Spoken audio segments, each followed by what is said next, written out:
So what is the sacred no?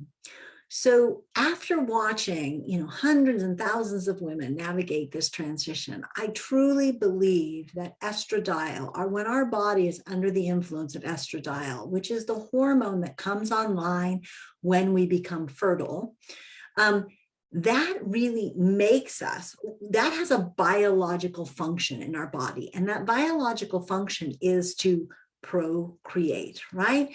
And so it really drives us towards finding a mate and making baby and procreating and then keeping that baby alive. And you've heard me talk about this. It gives us certain superpowers.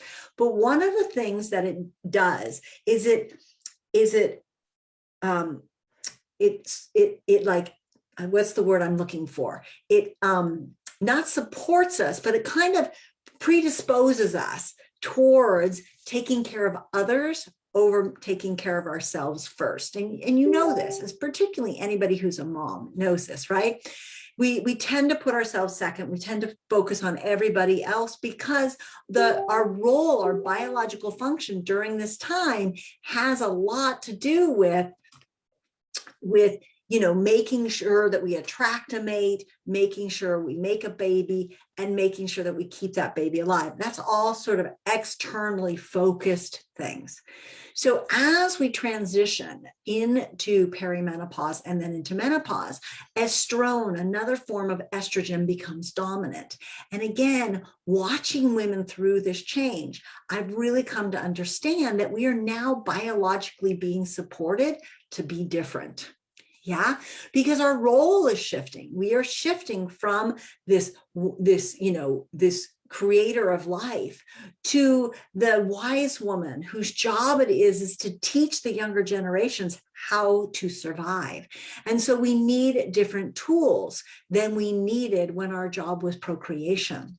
So those tools that we get back are things that enable us to look within and to decide what we want to give back from an internal purpose rather than from a hormonally driven drive, right? So one of the things that I find women gain during this time is the ability to say no. And that can be disorienting for someone because some of us have learned as part of our survival mechanisms to please other people. And so when this no comes in, if we are that's juxtaposed to a survival mechanism that says we have to please. That's different than the biological need to please. This is something that we learned as a child, that pleasing others was the way to get our needs met. Right? So when this new power of no comes in, where we're like, no, I'm not going to do that for you anymore. That's not what I want to do. This is why I call it the sacred no.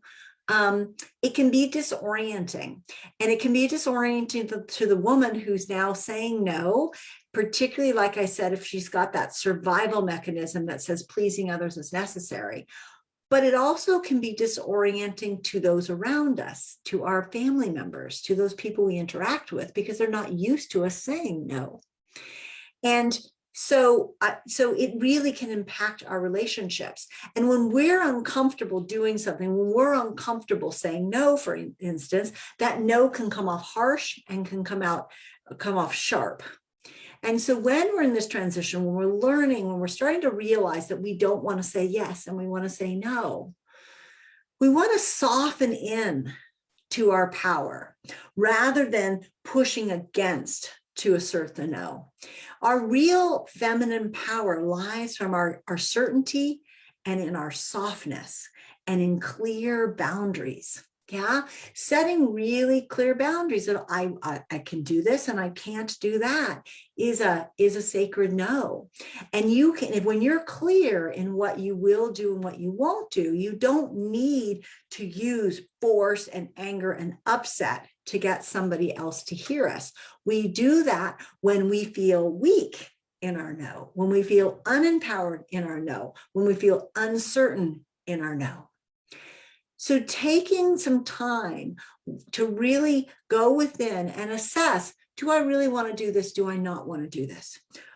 And then when we realize we don't want to do something, to then be courageous enough to share with somebody, with whoever that person is, that, you know what, this is not really what I want to be doing anymore. Even if it's something you've been doing for years, you may not want to do it anymore. And you may now have the voice to say no. So encouraging all of you to start to check in and make sure that your yeses are truly yeses. And when things are a no, to find the courage from that soft place to say no, and be clear in why it's a no for the other person, because you are changing your contract. When you're in a relationship with somebody and things have been done one way, that's an unspoken contract.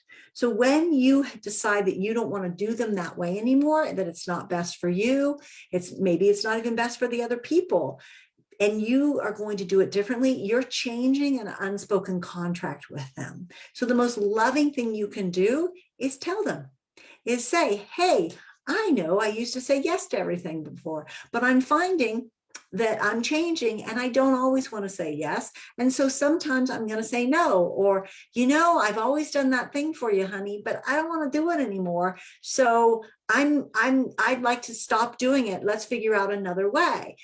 And negotiating with them the change rather than just telling them, no, can go a long way to creating more harmony. Educating your mate about the changes you're going through and what that means in relationship, and that you might start saying no to them, really, really, really is helpful for them, because they don't understand. All they know is that you're different. You used to say yes all the time, and now you're saying no. And it can feel really disorienting to those people that we're in relationship with. So letting them know what's going on, you're going through this change, and part of it is that you get your sacred no back. So I want to really empower you to really claim that sacred no, and claim it from that place of certainty that this is okay. This is as it should be. This is right. This is the next phase of my life. And in this phase, I serve the highest by listening within and saying yes when I feel yes is the right answer, and saying no when I feel like it's not the right answer. Yeah. So I empower you all to go forth and with great certainty and great ease, assert your sacred no. Sending you so much love.